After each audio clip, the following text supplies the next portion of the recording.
우리 좌우에 한번 반갑게 인사합시다. 꽃이 마구마구 피어납니다. 축복과 믿음의 꽃으로 피어나시기를 주의 이름으로 축복합니다. 창세기 24장의 말씀은 창세기 전체 50장 가운데 가장 긴 본문의 말씀입니다. 이 본문은 여러분 창세기 말미에 요셉 스토리 자체가 정말 대하 드라마처럼 흥미진진하게 전개되어지는 것과 마찬가지로 오늘 24장 한 장의 말씀은 한 편의 단편 소설을 보는 것 같다는 생각이 듭니다. 오늘 24장의 줄거리는 아브라함의 아들 이삭 장가 보내기 프로젝트다, 그렇게 정리가 될 수 있습니다. 여러분 언제 장가 가셨나요? 언제 시집 가셨나요? 저도 35년 전에 88년도 올림픽이 한창 진행되는 10월 1일에 100만 원 들고 장가를 갔던 기억이 나는데, 오늘 장가 가고 시집 갈 때 아름다운 추억을 생각하면서 이 말씀에 집중했으면 좋겠습니다. 앞장인 창세기 23장 말씀에는 아브라함이 그렇게 사랑했던 아내 사라가 죽어서 마모레 앞 막벨라 굴에 장사 지내는 슬픈 내용이 기록되어 있어요. 사라는 그렇게 아꼈던 독자 이삭이 장가 가는 모습을 보지 못하고 생을 마감했습니다. 그리고 오늘 본문의 한 장 뒤인 창세기 25장의 말씀에는 정작 이제 족장 아브라함도 죽어서 하나님 앞에 장사되어지는 그런 내용으로 나타나고 있습니다. 아브라함이나 사라는 자신들의 생전에 하나님의 언약의 온전한 성취를 다 보지 못했습니다. 우리 인간은 한계가 있고 인간은 죽음에 직면한 존재지만, 그럼에도 하나님의 언약은 우리의 한계와 죽음을 넘어서도 언약은 중단되지 않고 성취되어진다는 사실을 우리 가운데 보여준다고 그렇게 믿습니다. 창세기 23장이 사라의 죽음이고 25장이 아브라함의 죽음이라고 한다면, 그 사이에 있는 내용이 오늘 24장 독자 이삭의 결혼한 내용의 말씀이 기록되어져 있는데, 이렇게 보면 아브라함의 생애의 마지막 그에게 주어진 임무가 뭐냐 하면 아들 이삭의 결혼이었다라고 하는 것을 보여주고, 그만큼 이삭의 결혼이 아브라함의 삶에서 또는 하나님의 언약의 역사 속에서 중요한 것이다 하는 것을 우리 가운데 시사한다고 볼 수 있겠습니다. 왜냐하면 이삭이 결혼하는 것은 여러분 한 사람이 장가가고 또 시집가는 그런 하나의 일상사 이야기를 포함하지만, 그러나 오늘 이삭의 결혼은 그 사건을 넘어서 하나님의 언약의 역사와 직결되고 있기 때문에 그렇습니다. 여러분 기억하시죠? 하나님이 아브라함을 처음 부르실 때 그때 하나님이 언약으로 부르시면서 두 가지 핵심적 내용을 말씀하셨던 것을 우리는 압니다. 창세기 12장 1절과 2절 말씀에 너는 너의 고향과 친척 아버지의 집을 떠나서 내가 너에게 보여줄 어디로 가라? 땅으로 가라고 말씀합니다. 하나님의 언약의 제일 핵심은 땅에 있습니다. 그뿐만 아니라 그 땅을 내가 너로 큰 민족을 이루고 너에게 복을 주어 너의 이름을 장대하게 하리라. 하나님의 언약의 제일 핵심이 땅이라면 그 땅에 거주할 수 있는 후손에 대한 말씀이 땅과 후손이 언약의 핵심이죠. 오늘 여러분 24장 7절 말씀 속에도 보면 그 아브라함의 종의 입을 통해서 이 땅을 너의 씨에게 주리라고 말씀하셨다는 내용이 한 번 더 반복되어지고 있는 것을 생각하면 하나님이 아브라함이 하나님을 부르실 때 언약의 양대 기둥이 땅이요 더 나아가서 후손이다 이렇게 볼 수 있겠죠. 그런 면에서 여러분 창세기 23장에서요 아브라함이 아내 사레가 세상을 떠났는데 사실 그 아내를 묻을 수 있는 땅 한 평이 없잖아요. 하나님은 이 땅을 너와 너의 후손의 영영한 기업으로 주겠다고 말씀을 하셨는데 정작 아내가 죽어서 묻힐 수 있는 땅 한 평이 없다는 사실은 굉장히 슬프죠. 하나님의 언약과 너무 동떨어져 있는 것 같잖아요. 그때 아브라함이 여러분 이 사라의 매장지로 막벨라 굴을 매입함으로 인해서 땅에 대한 하나님의 언약이 터전을 마련하고 있다는 것을 볼 수가 있죠. 앞에 여러분 성경이 뭘 강조하느냐 하면 그때 땅을 매입을 해서 그게 아브라함의 소유로 확정되었다는 거 계속 강조하고 있는데 여러분 창세기 23장 말씀 17절 이하 내용을 한번 보시면 막벨라 앞 마므레 앞 막벨라에 있는 에브론 햇사람의 이름인데 그 밭과 거기에 속한 굴과 그 밭과 그 주변의 모든 나무가 누구의 소유로요? 아브라함의 소유로 확정되었다 이렇게. 그 부분에 한 번 더 그 헷 족속으로부터 아브라함이 매장할 소유지로 확정되었다 이렇게 얘기하는 거예요. 여러분 온전히 아브라함이 그 가나안 땅 전체가 그에게 소유로 주어지지 않았지만 그의 아내 사라를 묻을 수 있는 막벨라의 그 굴을 자신의 소유로 확정하면서부터 뭐가 열려졌느냐?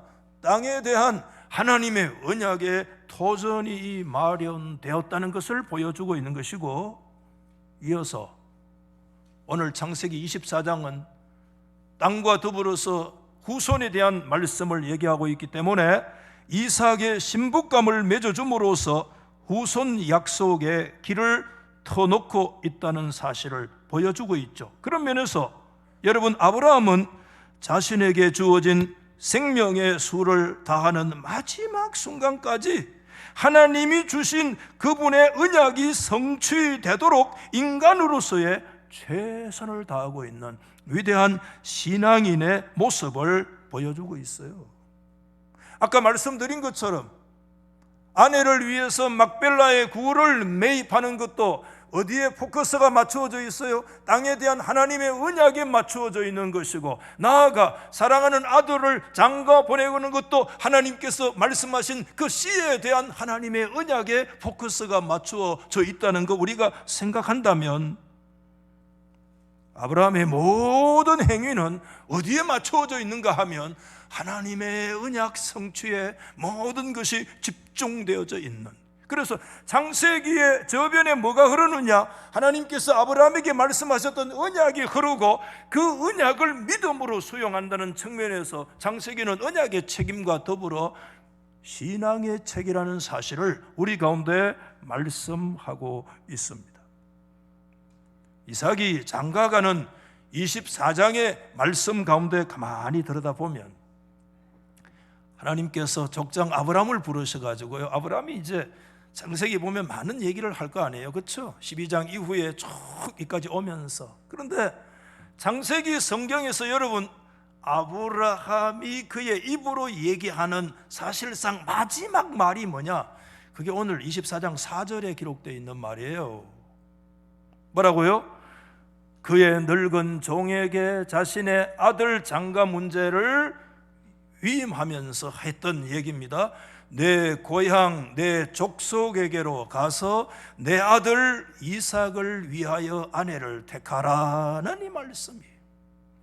아브라함의 입에서 7절에 한 번 더 이 내용이 언급되지만 그의 입에서 말씀하는 생전에 창세기에 기록된 마지막 단어가 이 함단이래.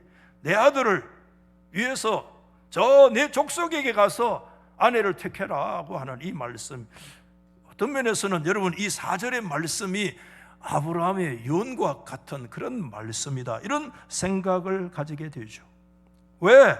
여러분, 아브라함은 가나안 땅에도 얼마든지 아리따운 여성들, 처녀들이 많이 있을 거 아닙니까? 그런데 굳이 그렇게 멀리 떨어져 있는 자신이 그 옛날에 나왔던 그 고향까지 보내서 아들의 아내를 그곳에서 택하라고 말씀하시는 것일까? 여러분, 왜 그렇겠습니까?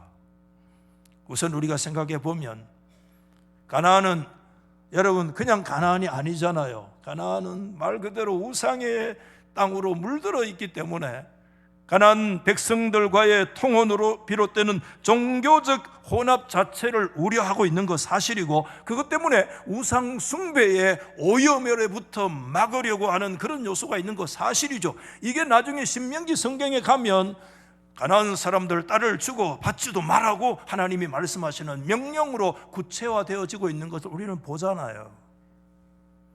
그렇다고 해서 굳이 그 가나안 땅에 많은 여성들을 두고 그렇게 자신의 옛 고향인 그곳에까지 가서 이삭의 아내감을 선택하라고 얘기했던 거, 이 문제만 가지고 다 석연치 않아요. 설명이 다 되는 거 아닌 것 같아요.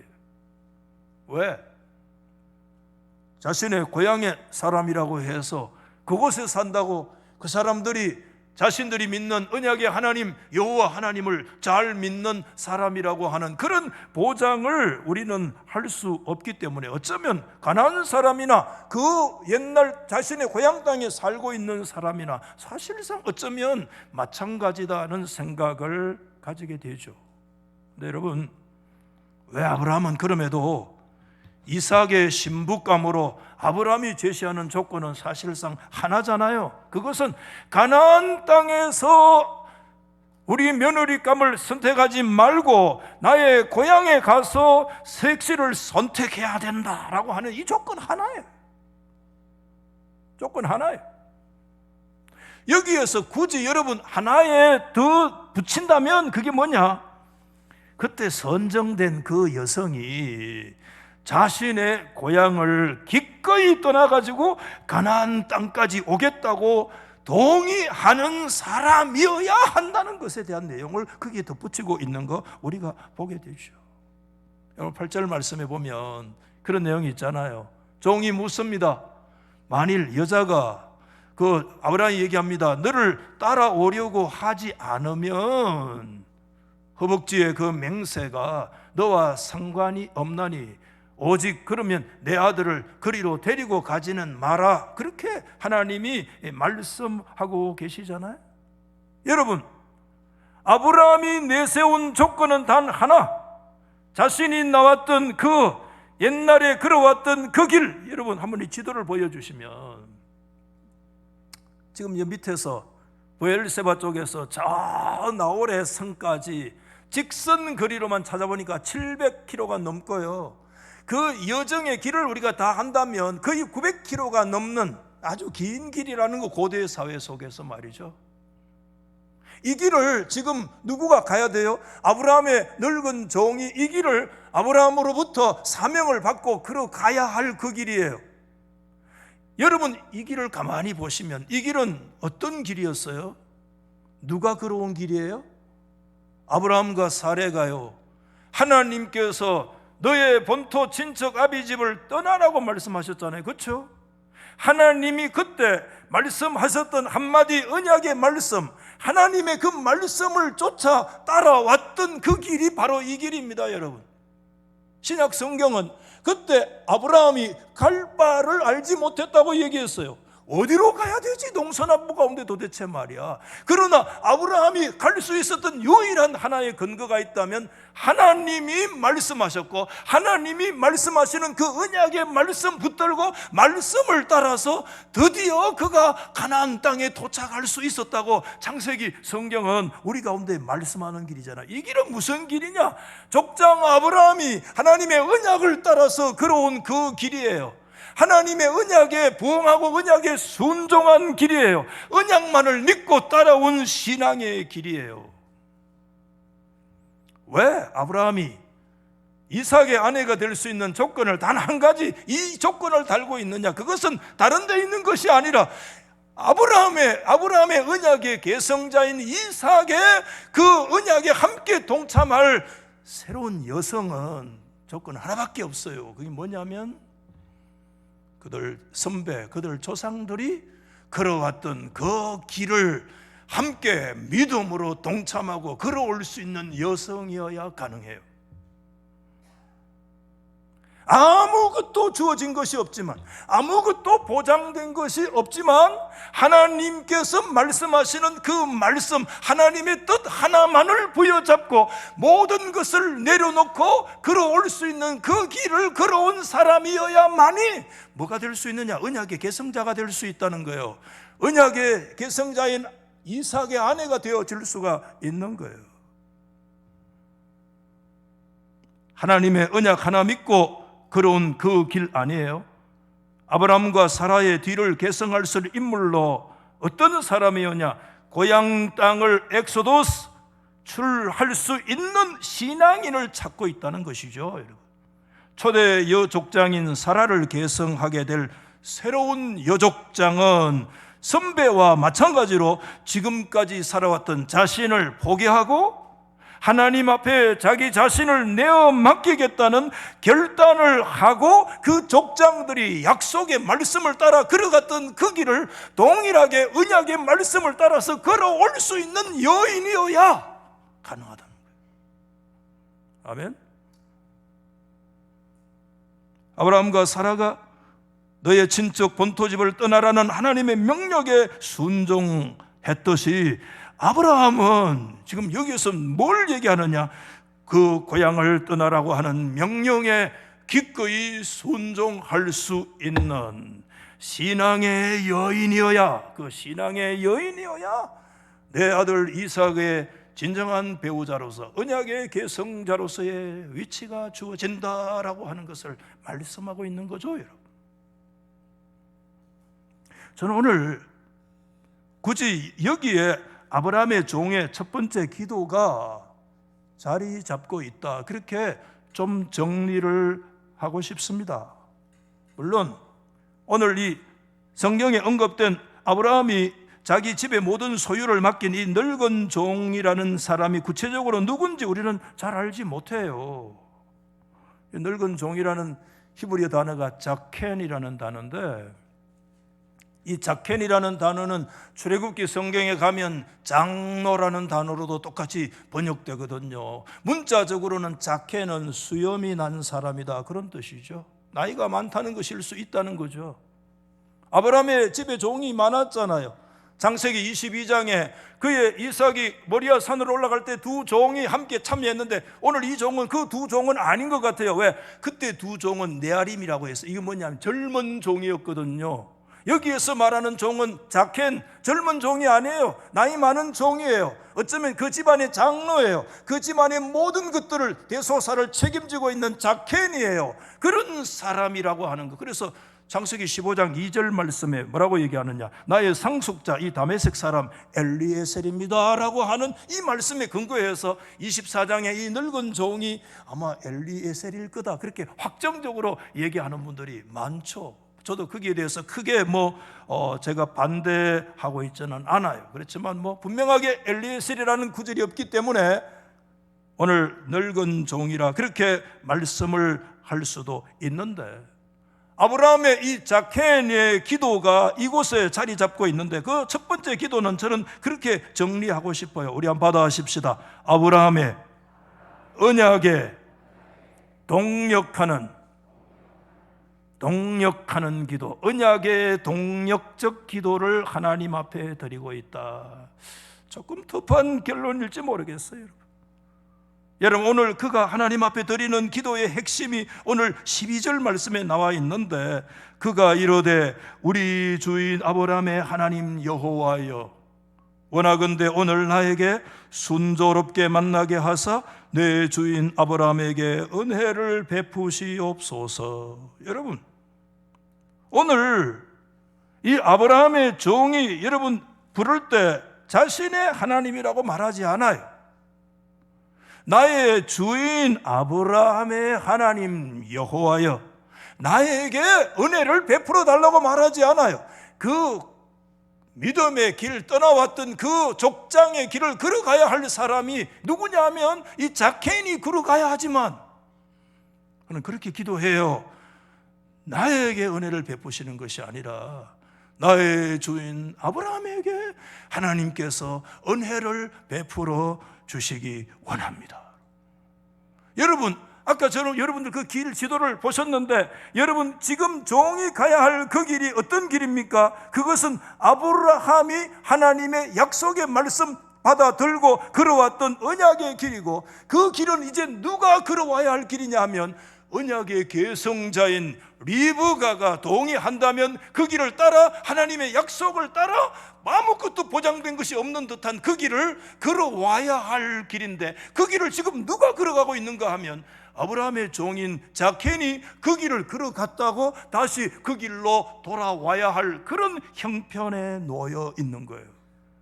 그런 그가 하나님 앞에 드리는 기도의 내용을 보면, 아브라함의 하나님 여호와여, 나의 주인 아브라함의 하나님의 아브라함에게 하나님이 은혜를 베풀어 주시옵소서, 그렇게 얘기를 하고 있는 것입니다.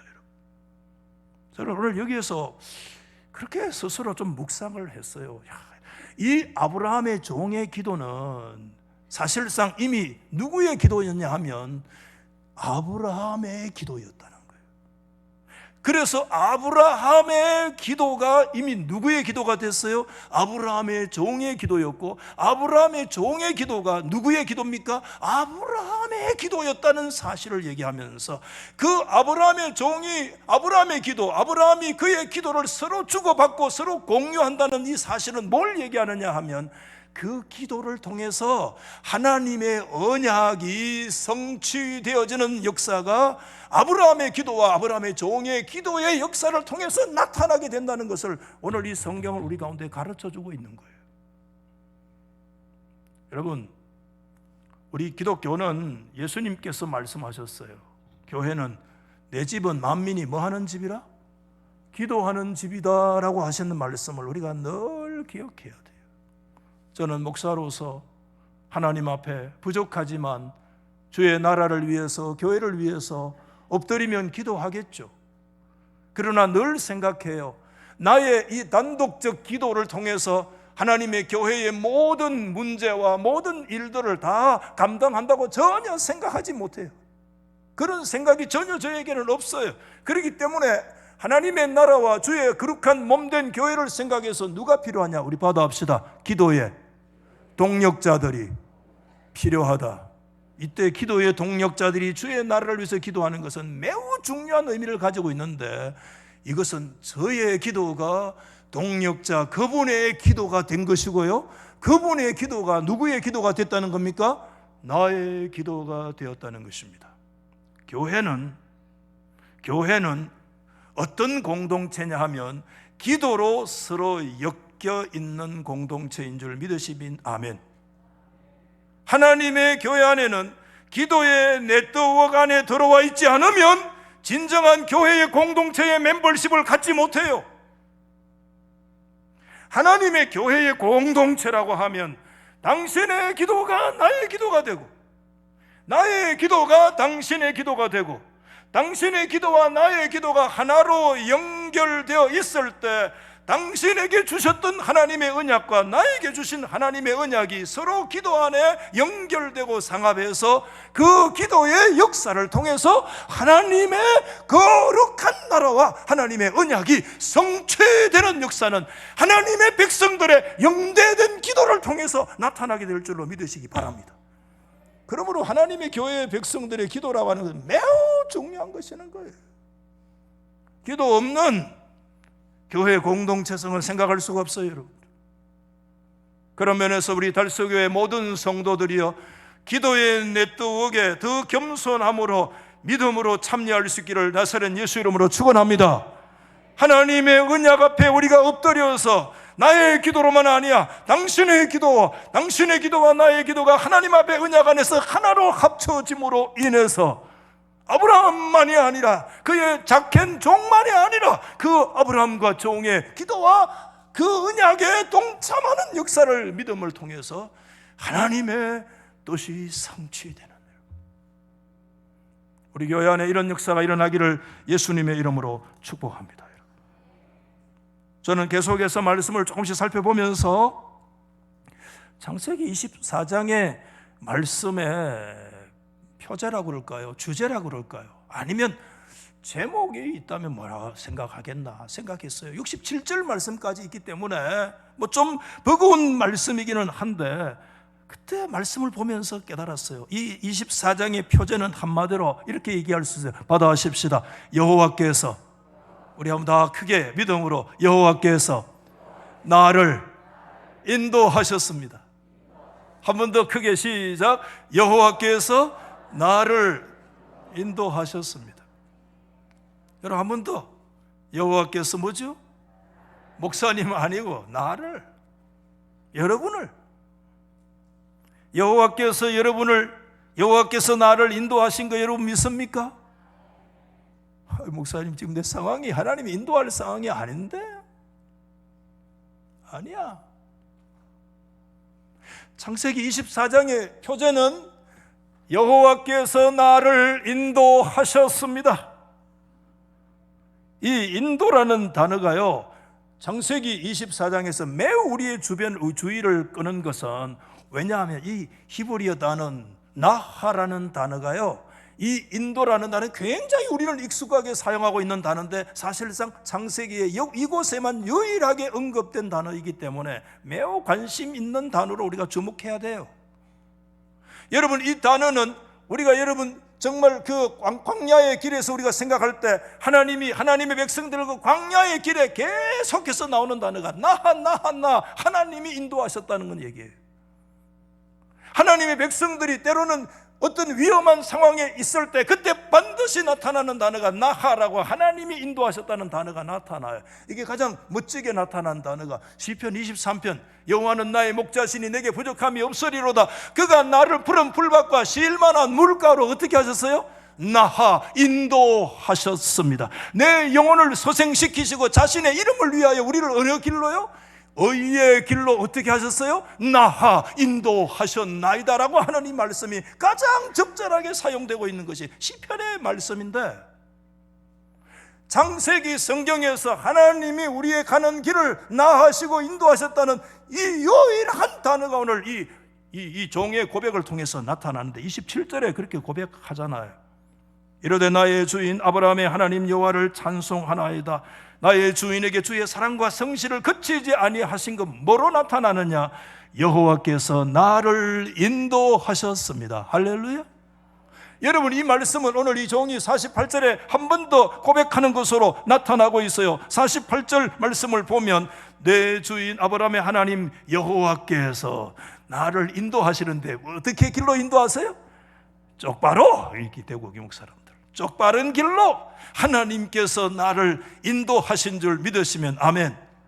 이게 여러분 이 아브라함에게 사명을 부여받은 이 자켄의 고백이에요. 하나님이 인도하셨다. 하나님이 인도하셨다. 여러분, 이 사실은 나중에 이제 전혀 리브가의 오라비도요 부정할 수 없어요.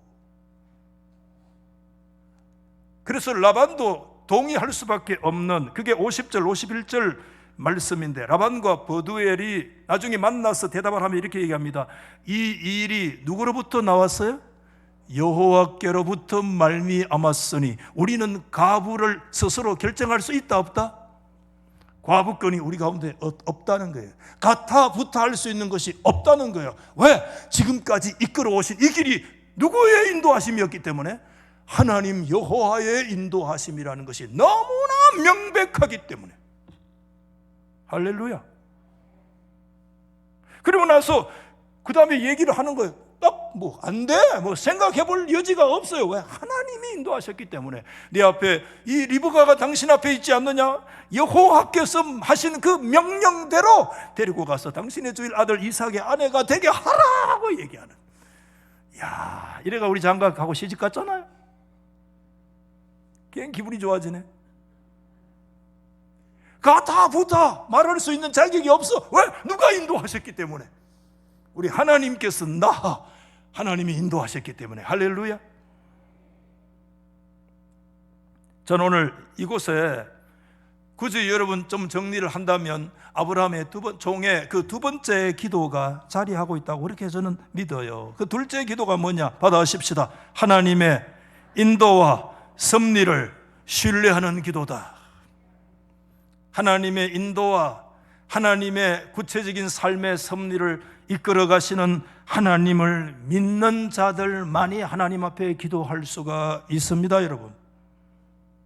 창세기 24장의 내용을 국한해서 살펴보면 하나님의 인도하심은 두 가지 근거로 나타난다고 저는 정리했는데, 그 첫 번째 근거가 뭐냐 하면 이렇게 얘기할 수 있어요. 하나님은 창세기 24장 1절에서 67절까지 여러분 다 읽어보셔도 한 번도 하나님은 무대 전면에 나타나셔서 등장하신 적이 없어요. 하나님은 무대 뒤에서 잘 안 드러나세요. 하나님의 역사하심은 눈에 잘 안 띄요. 발견하기가 매우 어려워요. 그냥 쑥 지나가면 자연적으로 사건처럼 지나가는 것처럼 보여요. 그런데 오늘 이 성경은 가만히 보면 아니야. 하나님은 드러나지 않지만 무대 뒷면에서 구체적인 삶의 현장에 인도하시고 섭리하시는 하나님이시다는 거예요. 할렐루야. 굉장한 말씀이잖아요, 여러분. 굉장히. 여러분, 말씀드린 그대로 하나님은 직접적으로 어떤 행동도 24장 안에 말씀하시지 않았어요. 그렇지만 여러분, 하나님은 아브라함의 종은요, 겉으로 드러나지 않지만 하나님께서 자신이 걸어가는 그 길을 인도하셨음을 알았고, 그 하나님이 인도하셨다고 고백을 하고 있습니다. 이것이 가능한 이유는 무엇보다도 주인 아브라함의 신앙이 누구의 신앙으로 자리 잡기 때문에요? 그 자켄의 신앙으로 자리 잡고 있기 때문에 그래요, 여러분. 제가 무슨 말씀을 드리는가 하면, 아브라함이 그 늙은 종을 이제 그 먼 길로 보낼 때 그냥 보내지 아니하고 아브라함의 그 신앙의 고백을 하는 것을 보게 되는데, 그게 여러분 7절 하반절의 말씀인데, 우리 같이 시작. 그가 그 사자를 너보다 어떻게 할 것이다? 앞서 보낼 것이다. 이 굉장히 중요한 얘기예요. 이거 누구의 고백이에요? 아브라함의 신앙입니다, 여러분. 아브라함은 나이가 늙어 그 먼 길 가고 올 수 없지만 그 자켄에게 그 모든 사명을 위임하면서 했던 말이 뭐냐 하면, 이 사람아, 그 먼 길 오고 가고 그 모든 사명을 수행하는 거 네 단독 수행이 아니다. 네 단독으로 가는 길이 아니다. 분명하게 얘기하라. 하나님이 그의 사자, 하나님이 그의 천사를 너보다 앞서서 네 가는 길에 보낼 것이다. 이거 믿으면 좀 아멘 합시다. 안 비니? 하나님이 안 비잖아. 그런데 이 아브라함의 신앙을요, 그대로 누가 수용하느냐? 그 종이 수용해서 40절에 자신의 것으로 이렇게 얘기를 하고 있습니다. 주인이 내게 이르되 내가 섬기는 여호와께서 그의 사자를 너와 함께 보내어 너에게 가는 길이 평탄한 길이 되도록 주셨습니다 라고 말씀하신 그대로 인도되었다는 것을 말씀해 주고 있는 거 아니겠어요? 그렇죠? 근데 여러분, 아브라함이 주의 사자가 너보다 앞서서 이끌어 가실 것이라고 얘기를 했지만, 여러분 창세기 24장에는 그 이후에 주의 사자의 행동이라는 것 전부 다 침묵하고 있어요. 주의 사자가 어떻게 역사했는지 한 번도 거기에 대한 묘사나 언급이 오늘 성경 안에 나타나 있지 않아요. 하지만 종은 주인 아브라함이 말씀했던 여호와의 사자가 우리의 가는 그 길을 앞서서 인도하시고 섭리하신다는 사실을 굳게 믿고 하나님 앞에 그 일을 고백하고 있는 것을 보게 돼요. 저는 오늘 여기서 좀 의미를 두고 월트 브루그만의 주석을 이 부분에 한 문장을 살펴봤는데, 브루그만은 이렇게 얘기를 했어요. 여러분 보시면 우리가 겉으로 이렇게 보면 우리의 진행되는 일들은 자연스러운 그냥 사건인 것처럼 지나가죠. 그렇죠? 평범한 일처럼 지나가요. 그러나 눈에 보이는 것 이상의 매우 중요한 요소가 있다는 사실을 주목해야 된다는 거예요. 그러면서 붉은 글씨로 이렇게 얘기합니다. 하나님은 이 이야기 한 복판에서 역사하고 계신다. 분별력이 있는 신앙인만이 그 속에 역사하시는 하나님의 천사를 발견하게 될 것이다. 오늘 사랑하는 우리 달서교회 성도 여러분들이요, 저와 여러분들의 삶에 진행되어지는 이 자연적인 사건은 그냥 자연스러운 사건처럼 그냥 지나갈 수 있는 그런 일들 같지만, 그러나 오늘 우리가 하나님 앞에 고백할 수밖에 없는 것은 그 우리의 인생의 삶의 한복판에 누가 역사하고 계시느냐? 하나 계신 하나님이 우리의 생의 한복판에 역사하고 계시는 줄 믿으시면 아멘. 이것을 신앙의 눈을 가지고 믿음의 눈을 가진 자만이 그 우리의 해뜨고 해지고 평범한 일상 속에 의식주의 삶으로 어제와 오늘 변함없는 반복적인 다람쥐 쳇바퀴 돌듯이 돌아가는 일상사의 삶으로 그냥 지나가고 그냥 자연스러워 지나가는 인생 같지만, 아니야! 믿음의 분별력을 가지고 있는 사람만이 그 속에 역사하시는 하나님의 섭리와 하나님의 천사와 하나님의 한복판에 하나님 우리의 인생을 붙들어가고 계신다는 사실을 보게 될 것이다. 우리 달서교회 이 눈이 예수 이름으로 열릴지어다. 이 성도들 이 문이 열려야 돼요. 아멘. 오늘 성도들은 굉장히 어떤 면에서 건강치 못한 신앙을 가져요. 하나님이 역사하시면 항상 기적적으로 역사하셔야 돼요.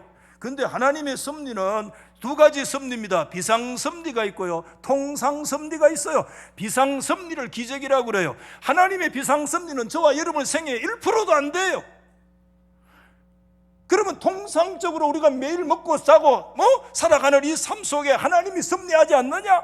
하나님이 역사하지 않는 거야? 하나님이 초자연적으로 역사하고 카리스마틱한 어떤 지도자를 통해서 역사하고, 하나님이 어떤 막 종교 집회 가서 막 기득 뒤집어지고 또 어때 가서 막 뽕을 한번 맞고 오는 것처럼 그렇게 돼야 하나님이 역사하시는 거냐? 아니야. 하나님의 역사와 하나님의 섭리는 1%의 비상섭리와 99.9%의 통상적 섭리 속에서 하나님이 우리의 삶을 인도하시고 주관하시고 이끌어 가시는 줄 믿으시면 아멘.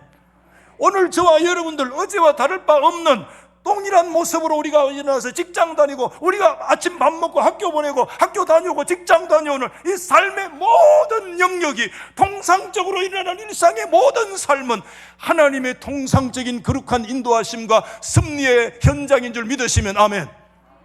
이거 하나님 앞에 고백하는 사람이어야 건강한 신앙 가지는 거예요.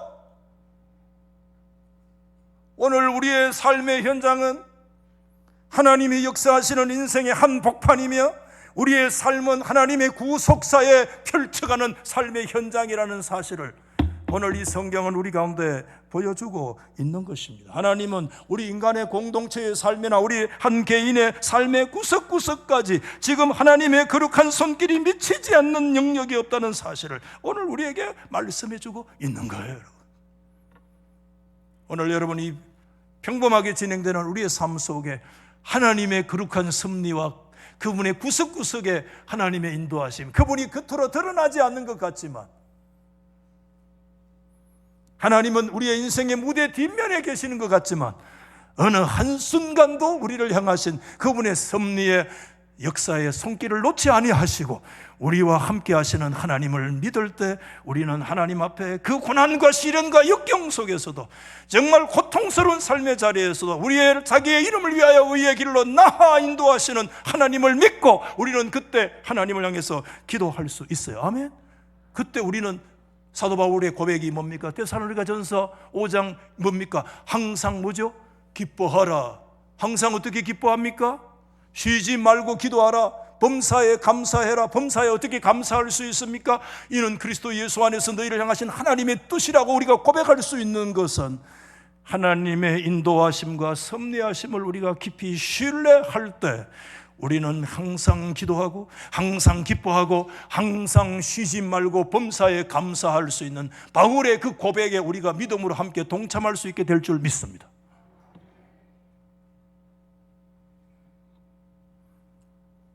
하나님의 섭리와 인도하심의 마지막 근거 하나를 더 간단히 든다면 저는 좀 투박하지만 이렇게 정했어요.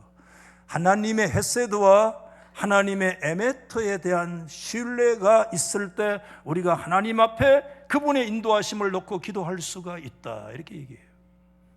헤세드는 하나님의 언약에 충성을 헤세드라고 얘기하며 그 에메터는 하나님의 성실이라는 말인데 그 언약에 성실하신 하나님의 성품은 헤세드의 성품을 성실하게 이끌어가시는 하나님의 에메터의 하나님이신데 창세기 24장은 가만히 들여다보면 하나님의 헤세드와 에메터로 들어차 있어요. 거기에 모든 거 의존하고 있어요.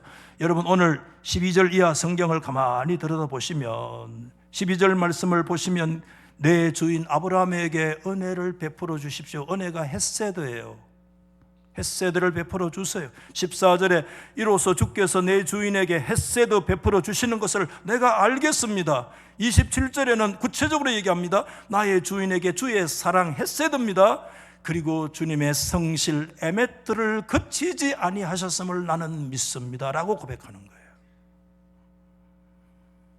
오늘 아브라함의 이 종은 성실하신 언약에 성실하신 하나님의 헤세드와 에메트에 대한 깊은 신뢰를 가지고 모든 문제를 온전히 하나님 여호와께 맡기고 있는 것입니다.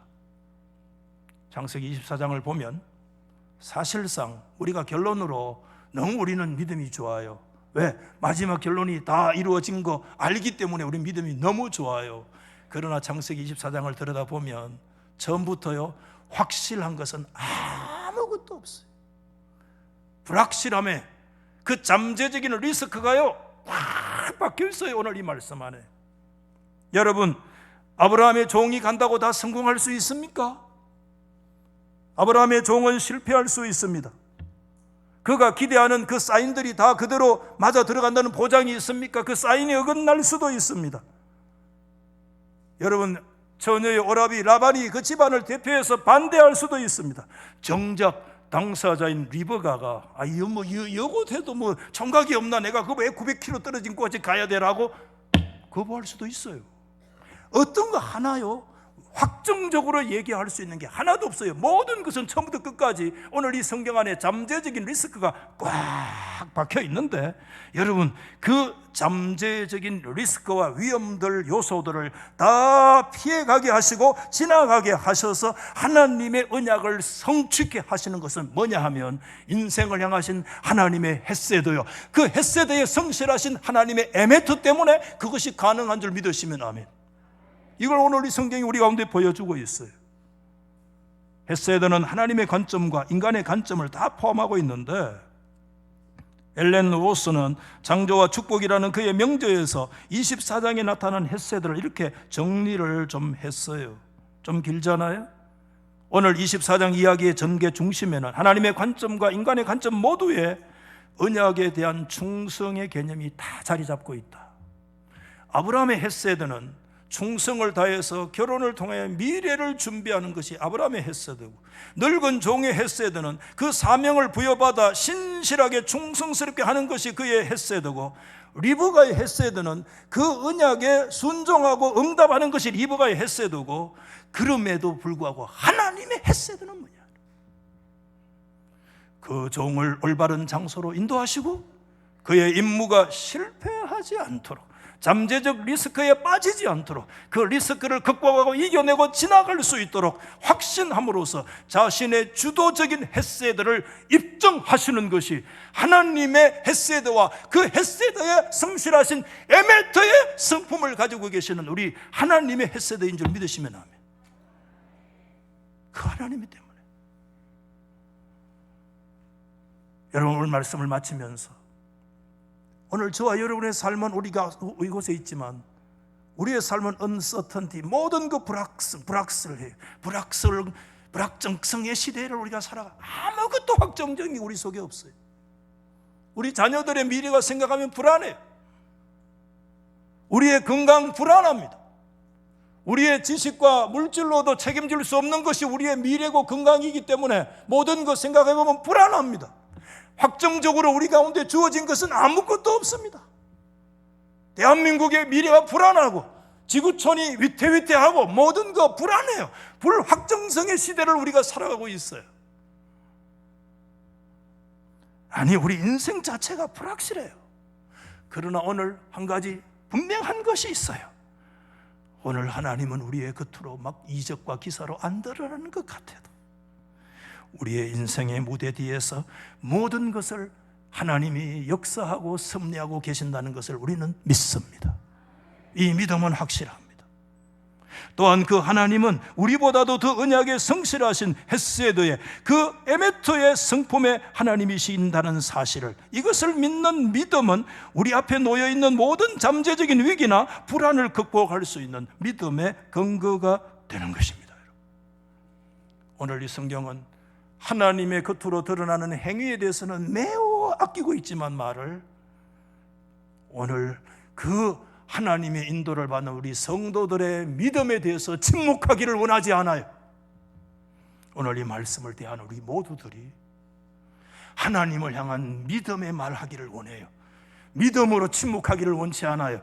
하나님 겉으로 드러난 것도 없는데 하나님의 행동은 조용하고 침묵하는 것 같지만, 그것 때문에 하나님의 백성들이 하나님의 인도하심에 대한 믿음에 침묵하지 마라. 우리의 믿음을 고백하십시다. 아멘. 고난과 역경에 있어도 하나님은 자기의 이름을 위하여 의의 길로 인도하시는 하나님을 믿습니까? 하나님은 우리의 생각을 뛰어넘어 역사하시는 헤세드의 성실하신 에메토의 하나님의 성품을 우리가 믿기 때문에 사망의 엄침한 골짜기를 지나간다고 할지라도 우리는 기도할 수 있습니다. 왜? 내 때문에 나의 헤세드가 헤세드 되도록 하시는 분이 하나님의 관점의 헤세드, 그분의 주도적인 헤세드와 연결되어 나의 헤세드가 하나님의 헤세드를 근거해서 하나님의 언약이 성취되도록 하시는 그분이 계시기 때문에 오늘 우리 교회가 본질로 돌아간다. 뭐 다른 거 아니에요.